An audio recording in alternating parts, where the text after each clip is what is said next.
Hello everyone, welcome to my channel. Hi अमर्स। बेटा, आपने कल हमने रीवैल्यूएशन अकाउंट बनाया, चैप्टर नंबर 4 का रिटायरमेंट ऑफ अ पार्टनर का पार्टनर्स कैपिटल अकाउंट बनाया, बैलेंस शीट बनाकर देखिए। चैप्टर नंबर 4 के वेरी वेरी इंपॉर्टेंट पॉइंट बताने जा रहा हूँ, सारे के सारे रीवैल्यूएशन अकाउंट के। पार्टनर्स कैपिटल अकाउंट में क्या क्या चीजें यूज होती है आपकी, तो बने रहना आज की वीडियो में। ऑलमोस्ट सारा चैप्टर इवैल्यूएशन से रिलेटेड डिस्कस कर लेंगे, फिर इंपॉर्टेंट टॉपिक कल करेंगे उसके बाद और एक्स्ट्रा वाले। ठीक है, तो ध्यान से देखना क्वेश्चन में क्या क्या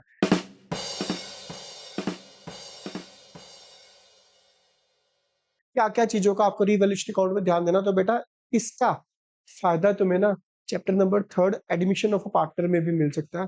तो ध्यान से देख लो, इस चैप्टर के सारे क्वेश्चन रिवैल्यूएशन से रिलेटेड वाले। चलिए, ये क्वेश्चन है आपके सामने। इस क्वेश्चन में आपको क्या ध्यान रखना है, बाकी चीजें बहुत सिंपल सी हैं। पॉइंट नंबर 3 का ध्यान रखना, प्रोविजन से रिलेटेड। डेटर्स आपके 19,000 है, मार्केट से जो हमने पैसा लेना है वो 19,000 रुपीज कलेक्ट करना है, जिसमें से हमें लगता है कि 1400 मिलने के चांसेस नहीं है। तो according to principle of conservatism या principle of prudence, all anticipated losses should be recorded in the books of account. तो हमने 1400 को रिकॉर्ड किया, हमने 1400 का अरेंजमेंट करके रखा कि शायद इतने मिलने के चांसेस नहीं है। ये हमारे पास अरेंजमेंट है, इसके लिए हम प्रिपेयर्ड है। ये भी ताजी ताजी इंफॉर्मेशन मिली है क्या? Provision for doubtful dates should be 5% on debtors. Debtors का 5% होना चाहिए, दैट्स इट। डेटर्स है आपके 19, डेटर्स के सामने 19 है, इसका जो 5% बनता है ना बेटा, वो बनता है 950। तो कहता है कि 950 ही डाउटफुल है। तो हमने अरेंजमेंट कितना करके रखा हुआ है? 1400 रुपीज का। तो सोच के देखो, आपको उम्मीद है कि एक खर्चा होने की 1400 की, और आपको पता चले कि 14 की रिक्वायरमेंट नहीं है, सिर्फ 950 की रिक्वायरमेंट है। तो आप बताओ खुद, आपका फायदा हुआ है नुकसान हुआ कि 450 रुपीज आपके बच चुके हैं या लॉस हुए? ठीक है, तो 1400 हमने अरेंजमेंट करके रखा हुआ था, बट रिक्वायर्ड 950 की है। 450 रुपीज हमारे बच चुके हैं रीवैल्यूएशन की क्रेडिट साइड में। और सिंपल टर्म में मैं आपको बताऊं, प्रोविजन अगर डिक्रीज होगा तो प्रॉफिट, और अगर इंक्रीज होता है तो लॉस, याद रखना। ठीक है, चलिए। देन ये पॉइंट सिंपल से, जो जो इंपॉर्टेंट पॉइंट है, जो जो थोड़े से मुझे लगता है कि तुम्हें दिक्कत आ सकती है और हो सकता है ना भी दिक्कत आए, वो पॉइंट हम डिस्कस कर रहे हैं। चलिए, point number 5, motor car is revalued at rupees 15,500। Motor car actual में थी 20 की। Retiring partner took over motor car at this value. Very very important point है, चैप्टर नंबर 3 में भी आया था ये, शायद गौतम वाला, उसमें फर्नीचर लेकर गया था। चलिए, 20,000 की मोटर कार फर्म के पॉइंट ऑफ व्यू से, फर्म की एसेट जो फर्म के पॉइंट ऑफ व्यू से 20 की है, पार्टनर लेकर गया 15,500 रुपीज में। 4,500 का फर्म को लॉस तो हुआ है यार ना, जितने की उम्मीद थी उतने से कम में बिकी है। 4,500 का लॉस रीवैल्यूएशन की डेबिट साइड में आप दिखाओगे टू मोटर का 4,500। दूसरा इफेक्ट कहां पड़ेगा, लिख लो साथ के साथ ही, और करना है इसको सोल्व। नेक्स्ट जो इफेक्ट पड़ेगा, रिटायरिंग पार्टनर ये मोटर कार लेकर चला गया भाई, रिटायरिंग पार्टनर ही लेकर चला गया। तो जब रिटायरिंग पार्टनर, जब पार्टनर्स का कैपिटल अकाउंट बनाओगे तुम, पार्टनर्स के नेम है मनोज, नवीन एंड दीपक। ठीक है, तो जब पार्टनर कोई एसेट लेकर जाता है ना, तो फर्म फ्री में थोड़ा ना ले जाने देती है। आप खुद सोचो, देखो आप 2 या 3 पार्टनर हो, कोई भी पार्टनर एसेट फर्म के ले जा सकता है? नहीं ना बेटा। अगर कोई पार्टनर है फर्म की एसेट लेकर जाता है तो फर्म उससे पैसे लेगी, फर्म वो अमाउंट उसकी कैपिटल अकाउंट से डिडक्ट कर लेगी। तो जब भी कोई पार्टनर एसेट लेकर जाएगा तो पार्टनर्स कैपिटल अकाउंट में ऑपोजिट क्रॉस साइड में लिखोगे टू मोटर कार। कौन लेकर गया है? Retiring partner. रिटायरिंग पार्टनर कौन है? दीपक। दीपक के कैपिटल अकाउंट से 15,500 रुपीज डिडक्ट कर लिए जाएंगे। थर्ड इफेक्ट, बैलेंस शीट में जब सारी एसेट्स दिखाओगे तो गलती से भी मोटर कार मत दिखाना, क्योंकि वो मोटर कार ड्रन ड्रन करके जा चुकी है। ठीक है, दीपक जा चुका है लेके उसको, फर्म के पास नहीं पड़ी एट प्रेजेंट। ओके, चलिए next, Deepak to be paid 2000 is in cash. Firm ने दीपक को 2000 रुपीज पे किए कैश में, तो यहां लिखोगे टू कैश दीपक के कॉलम में। बाकी जितना भी बैलेंस निकलेगा दीपक का, इसमें से क्रेडिट में से डेबिट माइनस करने के बाद जो बचेगा वो लिख दोगे to Deepak loan account. Effect क्या पड़ेगा, जितनी पेमेंट आपने कैश करी है 2000 रुपीज, पहले कैश पड़ा था 5900, इसमें से 2000 हटा दो, जो न्यू बैलेंस शीट में जो कैश का बैलेंस आएगा वो दिखाओगे 3900 रुपीज। क्लियर। चलिए इसके बाद आपको किस चीज का ध्यान रखना है, जो दीपक का लोन अकाउंट है, जितना भी बैलेंस दीपक का लोन का बैलेंस निकलेगा, उस लोन को जब न्यू बैलेंस शीट बनाओगे, उस लोन को बैलेंस शीट की लायबिलिटी साइड में दिखाना। दैट्स फर्म के पॉइंट ऑफ व्यू से वो पैसा फर्म ने रिटायरिंग पार्टनर को अभी नहीं दिया, देना है, तो वो लोन में लायबिलिटी साइड में दिखाना। क्लियर। तो ये थे इस पॉइंट, जब इस क्वेश्चन के कुछ इंपॉर्टेंट पॉइंट्स। नेक्स्ट क्वेश्चन देखते हैं, कोई क्वेश्चन ध्यान से देखना, क्वेश्चन नंबर 36 काफी इंपॉर्टेंट क्वेश्चन है बेटा। इस इंपॉर्टेंट क्वेश्चन का एक इंपॉर्टेंट पॉइंट्स है कुछ, वो डिस्कस कर रहा हूं। बाकी अगर आपने कल लास्ट वाला लेक्चर देखा था, आपको पता चल जाएगा कि रिवैल्यूएशन फॉर्मेट क्या, पार्टनर्स कैपिटल का है, कि वही सेम एज इट इज चीजें अप्लाई करना। ठीक है, वो करके देखना तुम। हाँ, बाकी क्या क्या पॉइंट्स इंपॉर्टेंट है जहां तुम अटक सकते हो, वो मैं तुमसे डिस्कस करने जा रहा हूँ। पॉइंट नंबर फर्स्ट बेटा, फर्स्ट पढ़ के देख लो बेटा इस पॉइंट नंबर फर्स्ट को।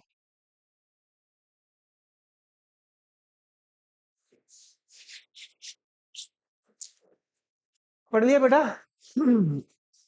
4000 rupees will be written off as bad debts.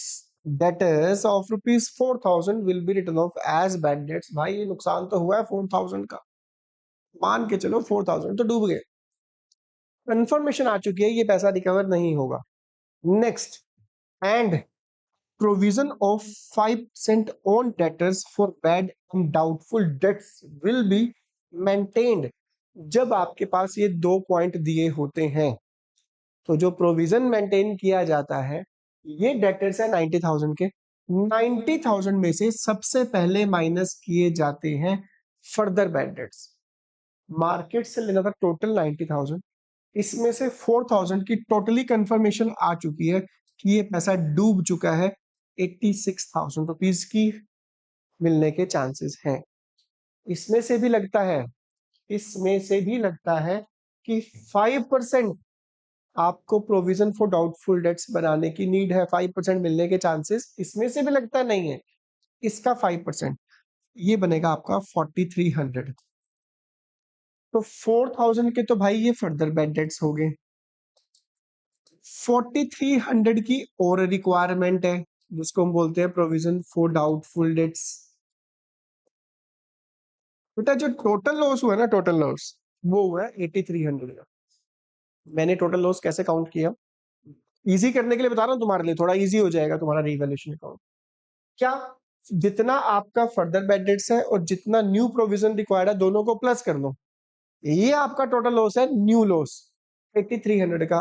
तो आपको क्या करना है, आप चेक करो आप कितने लॉस के लिए प्रिपेयर थे, कितना आपने अरेंजमेंट ऑलरेडी किया हुआ है। चेक करो कितना अरेंजमेंट किया हुआ है। 10,000 रुपीज के लिए आप ऑलरेडी प्रिपेयर्ड थे, आपने ऑलरेडी प्रोविजन मेंटेन करके रखा हुआ है 10,000, बट टोटल लॉस कितना हुआ 8300। आपने 10,000 का अरेंजमेंट किया हुआ है, 8300 का सिर्फ लॉस हुआ है, तो 1700 तो स्टिल आपके पास बचे हुए हैं। आप इसको रीवैल्यूएशन की, यानी आप ये सिंपल करने के लिए बता रहा हूं मैं तुम्हें, सिंपल पॉइंट ऑफ व्यू से तुम्हारा आंसर गलत नहीं होगा।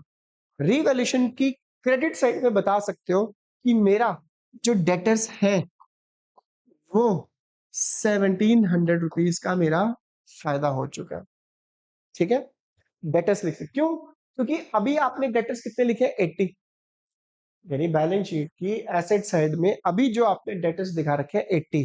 जब न्यू बैलेंस शीट बनाओगे, न्यू बैलेंस शीट कैसे दिखाएंगे, उसमें पहले तो 90 में से 4000 further bad dates provision further bad dates minus करोगे 86, 86 में से न्यू प्रोविजन माइनस करोगे 43।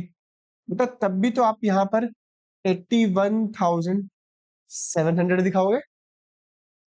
पहले डेटर्स 80 थे, अब 81,700 है, तो 1700 से तो इंक्रीज हो चुके हैं ना। एक ऑप्शन तो तुम्हारे पास ये है। दूसरा ऑप्शन भी बताने जा रहा हूं, ध्यान से देखना, ठीक है बेटा। जो तुम्हें इजी लगे ना बेटा वो फॉलो कर लेना। चलिए, क्या कहता है क्वेश्चन। पहला, debtors of rupees 4,000 were written off as bad debts. 4,000 रुपये डूब गए, हमने अरेंजमेंट करके रखा हुआ 10,000, प्रोविजन हमारे पास मेंटेन्ड है 10,000। थोड़ा सोच देखो खुद बेटा, मान के चलो, थोड़ा सोच के चलो। आपने अपनी अलमीरा में 10,000 रुपीज रखे हुए हैं, आप प्रिपेयर्ड हो कि यार अगर पैसा डूब गया ना, ये लॉस तो मैं यहाँ से रिकवर कर लूंगा, तैयार हूं मैं इस 10,000 लॉस के लिए। 80,000 तो मिलेंगे, 90 में से 10 डूब भी गए, 80 तो मिलने ही मिलने हैं। 10,000 के प्रिपेयर्ड हो आप, आपको पता चला 10 में से 4,000 डूब गए हैं। यार 10,000 में से अगर 4,000 डूब गए, तो अलमीरा में से जो आप जिसके लिए प्रिपेयर थे 10 के लिए, अभी भी आपके पास 6,000 पड़े हुए हैं। 10,000 में से 4,000 का लॉस हो चुका है, अभी भी 6,000 रुपीज का अरेंजमेंट है, आप प्रिपेयर्ड हो उसके लिए। क्वेश्चन में यानी कहने का मतलब है, ये प्रोविजन इतना पड़ा हुआ है, ओल्ड प्रोविजन इतना पड़ा हुआ है। 4,000 डूबने के बाद 6,000 तो पड़े हैं। न्यू प्रोविजन रिक्वायर्ड है 5%। न्यू प्रोविजन बनाने का तरीका वही है, पहले डेटर में से फर्दर बैड डेट्स माइनस किए जाते हैं 86,000, फिर न्यू प्रोविजन बनाया जाता है इसके ऊपर। न्यू प्रोविजन कितना है 43, आपके पास अभी भी कितना पड़ा है 6,000, तो 6,000 का अरेंजमेंट है। आपको पता चला न्यू प्रोविजन रिक्वायर्ड है 43, तो ओल्ड को न्यू से कंपेयर कर लो। ओल्ड है 6, रिक्वायर्ड है 43, अभी भी 1,700 रुपीज बच रहे हैं, यानी प्रोविजन 6,000 से हो गया 43, 1,700 डिक्रीज हुआ है। अगर डिक्रीज हुआ है तो यहां पर दिखाओ by provision for doubtful dates 1,700। दोनों ही केसेस में इफेक्ट सेम पड़ेगा, आंसर सेम आएगा। क्लियर। तो इस दोनों में से किसी भी तरीके से कर सकते हो, दोनों ही टॉपिक इंपॉर्टेंट है, किसी भी तरीके से कर लो यार, बट ये टॉपिक बहुत इंपॉर्टेंट है। चैप्टर नंबर 3 में भी यूज हो सकता है, चैप्टर नंबर 4 में भी यूज हो सकता है। नेक्स्ट, बाकी तो यार सिंपल से हैं, यही पॉइंट था इस क्वेश्चन में, बाकियों में कोई दिक्कत नहीं है। क्लियर। और देखते हैं यार, एक ये क्वेश्चन है तो सिंपल सा क्वेश्चन। पॉइंट नंबर एक ये वर्ड लिखा हुआ है, point number second B, advertisement suspense account to be written off. भाई ये अगर लाइन ना भी लिखी होती ना, ना भी लिखी होती, तब भी हम राइट ऑफ ही करते हैं। तीन चीजें हैं, goodwill, advertisement suspense and profit and loss का लॉस।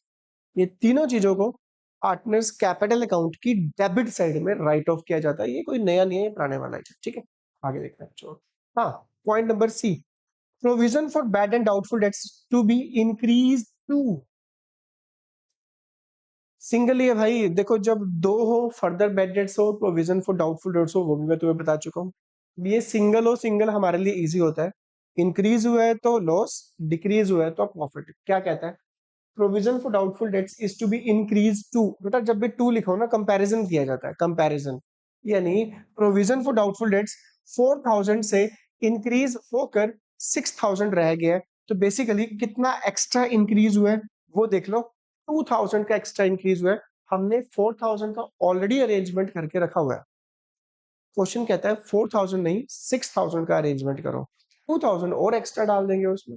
तो रीवैल्यूएशन की डेबिट साइड में to provision for doubtful debts 2,000 लिखना है। क्लियर। टू जब लिखो तो कंपैरिजन क्या करो। क्लियर। हाँ, बाकियों में कोई दिक्कत नहीं है यार, बाकी तो बहुत सिंपल से है पॉइंट्स। चलिए, हाँ, एक ये पॉइंट है यार, पार्टनर के लोन अकाउंट। भैया फर्म ने और वाई से लोन ले रखे, क्या फर्क पड़ता है यार। वाई रिटायर हुआ है फर्म से, वाई का लोन एज इट इज ही दिखाओगे, जितना अभी एक्स का लोन है एज इट इज दिखा देना न्यू बैलेंस शीट में। क्योंकि पूरे क्वेश्चन में कहीं नहीं लिखा हुआ कि हमने एक्स का लोन वापस कर दिया है या वाई का लोन वापस कर दिया, कहीं पे कुछ मेंशन नहीं है। अब जब लोन दिया ही नहीं, जब लोन वापस ही नहीं गई यार, लायबिलिटी तो उतनी रहेगी ना। आपने क्या करना है, वाई फर्म से छोड़ के जा रहा है, तो वाई का लोन का बैलेंस, क्योंकि जब पार्टनर रिटायर होता है तो दो ही ऑप्शन लिखे जाते हैं, या तो उसको पेमेंट करो या उसके लोन में डाल दो। क्लियर? जितना भी लोन निकलेगा उसका, और फर्म ने ऑलरेडी 40 का लोन ले रखा है भाई से, जितना और लोन बनेगा वो उसमें ऐड करके न्यू बैलेंस शीट में वो लोन दिखा दूंगा। क्लियर? तो ये क्वेश्चन भी करके देखना। मेरा मोटिव है सिर्फ और सिर्फ क्वेश्चन को बताना। एक लास्ट कल वाला लेक्चर देख लेना कि कैसे पार्टनर्स कैपिटल अकाउंट बनाया जाता है, क्योंकि रीवैल्यूएशन तो वही है जो चैप्टर नंबर 3 में है। Even partners capital account 80% same है, सिर्फ और सिर्फ गुडविल का ट्रीटमेंट है यार, सिर्फ गुडविल का। और गुडविल की एंट्रीज तुम स्टार्टिंग के क्वेश्चन में कर चुके हो। क्लियर? जैसे कि गुडविल के बारे में लिखा हुआ है सी रिटायर हुआ है, यार सी रिटायर हुआ है ना, ए और बी ने पैसा देना है, किस रेशो में? गेनिंग रेशो में। तो गेनिंग रेशो निकालनी इंपॉर्टेंट है बेटा, इंपॉर्टेंट। चलिए बेटा ध्यान देना, स्टॉक इज रीवैल्यूड, ये सिंपल सिंपल से पॉइंट है। पॉइंट नंबर है इसमें फोर्थ वाला, ध्यान से देख लो क्या लिखा हुआ है, चेक कर लिया। Investment were sold at a loss of 10%। Simple है, लॉस है, क्लियर कट मेंशनल लॉस है। 3 लाख की इन्वेस्टमेंट है, 30,000 का लॉस निकलेगा, 30,000, क्योंकि 10%, 3 लाख का 10% 30,000 ही निकलता है, वो लॉस है। रीवैल्यूएशन की डेबिट साइड में दिखाओगे टू इन्वेस्टमेंट। ठीक है बेटा, 30,000 जितना प्रॉफिट जितना लॉस होता है उतना रिवैल्यूएशन दिखाया जाता है। तो जो मेन पॉइंट है ना, मेन पॉइंट ध्यान देने वाला है इसमें, यार मार्केट में बेच दिया, इसको बेच दिया गया है। 3 लाख की इन्वेस्टमेंट 30,000 लॉस में बेच दी गई, 2,70,000 में बेच दिया गया है। जब बेचा गया तो पैसा आया है, पहले से ही हमारे पास 25,000 पड़े थे, 2,70,000 इन्वेस्टमेंट को बेच कर आया, तो टोटल जो पैसा आ चुका है हमारे पास वो हो चुका है टोटल एग्जैक्ट इस समय 295 हो चुका है। क्वेश्चन में लिखा है C is paid off in full.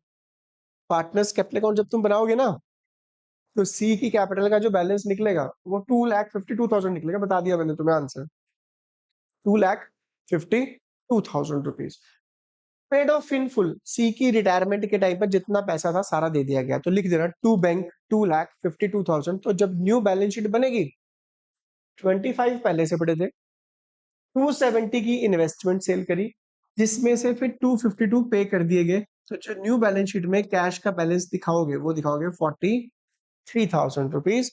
Note करना, इंपॉर्टेंट पॉइंट है, याद रख। ठीक है जी। हाँ, सी रिटायर हुआ है, ए और बी गुडविल का पैसा देंगे गेनिंग रेशियो में, वो तुम्हें पता है एंट्री करना। और पोस्टिंग कैसे करनी है कैपिटल अकाउंट में? बाय ए बाय बी सी के कॉलम में, और टू सी ए और बी के कॉलम में। Clear? Bye gaining partner sacrifice के कॉलम में, टू सेक्रीफाइसिंग गेनिंग के कॉलम में। ये हम पहले कर चुके हैं, लास्ट लेक्चर में किया था, उसको देख लेना। हर एक क्वेश्चन में वही फॉलो होना, सिंपल सा पॉइंट है। क्या पॉइंट है, क्या कहता है? Out of the fire insurance premium, next question का पॉइंट है भाई, fire insurance premium paid during the year 10,000 be carry forward as unexpired. Unexpired का मतलब एक्सपायर नहीं है, अगले साल तक चलेगा हमारा। ऐसा इंश्योरेंस जो अनएक्सपायर्ड लिखा हो, याद रखना वो प्रीपेड इंश्योरेंस होता है। ठीक है, प्रीपेड इंश्योरेंस आपकी एसेट होती है, रीवैल्यूएशन की क्रेडिट साइड में दिखाना बाय प्रीपेड इंश्योरेंस। और रीवैल्यूएशन के बेटा एक एक पॉइंट का इफेक्ट ना, एक एक पॉइंट का इफेक्ट याद रखना, बैलेंस शीट में पड़ेगा ही पड़ेगा, एक एक पॉइंट का इफेक्ट। प्रीपेड इंश्योरेंस है ना, एक बार बैलेंस शीट में भी दिखाना, क्योंकि प्रीपेड इंश्योरेंस यहाँ नहीं है, दिखाना पड़ेगा as it is by prepaid, मतलब प्रीपेड इंश्योरेंस बाय नहीं, प्रीपेड इंश्योरेंस। क्यों? क्योंकि अनरिकॉर्डेड एसेट है। ठीक है, इसके बाकी तो सिंपल से पॉइंट है यार। हाँ, फिर देख लो, मैं दोबारा बता देता हूँ, provision for doubtful debts brought up to 5% on debtors. Debtors का 5% हुआ, 5,000 पहले 2 है, 5 है, 3,000 इंक्रीज हो चुका है, लॉस है। सिंगल होता है यार, सिंपल है, इंक्रीज है तो लॉस, डिक्रीज है तो प्रॉफिट। एक ये है, provision for 15,000 be made for outstanding bill for repair. फिर कुछ ऐसा वैसा पॉइंट आया ना, कुछ अलग सा, वैसे तो ये अलग नहीं है, सिंपल से सोच के देख लिया करो, प्रॉफिट है लॉस है। क्लियर कट कर रहा है, 15,000 रुपीज आउटस्टैंडिंग बिल, एक रिपेयर का आउटस्टैंडिंग पेंडिंग बिल है जिसके लिए अरेंजमेंट करना पड़ेगा 15,000 का। तो ऑब्वियस है यार, पैसा थोड़ा ना आना है, देना ही है, लॉस है, अनरिकॉर्डेड लायबिलिटी बोलते हैं इसको। ठीक है, रीवैल्यूएशन की डेबिट साइड में, जब न्यू बैलेंस शीट बनाओगे तो यहाँ दिखा देना लायबिलिटी साइड में, दोबारा से रिपीट। बाकी तो सिंपल है यार। बी रिटायर हुआ है, ए और सी पैसे देंगे, बाय ए बाय सी बी के कॉलम में, टू बी ए और सी के कॉलम में, ठीक है। चलिए कल मैं आपको बहुत बहुत इंपॉर्टेंट टॉपिक कराऊंगा। कल वाला टॉपिक बने रहना, पूरे बुक में एक दो क्वेश्चन है बढ़िया वाले हैं यार, मस्त वाले। तो अगर आपको अच्छा लगा हो आज का टॉपिक तो चैनल को लाइक कर देना, सब्सक्राइब कर देना और शेयर कर देना। बने रहिए, मिलते हैं ब्रेक के बाद।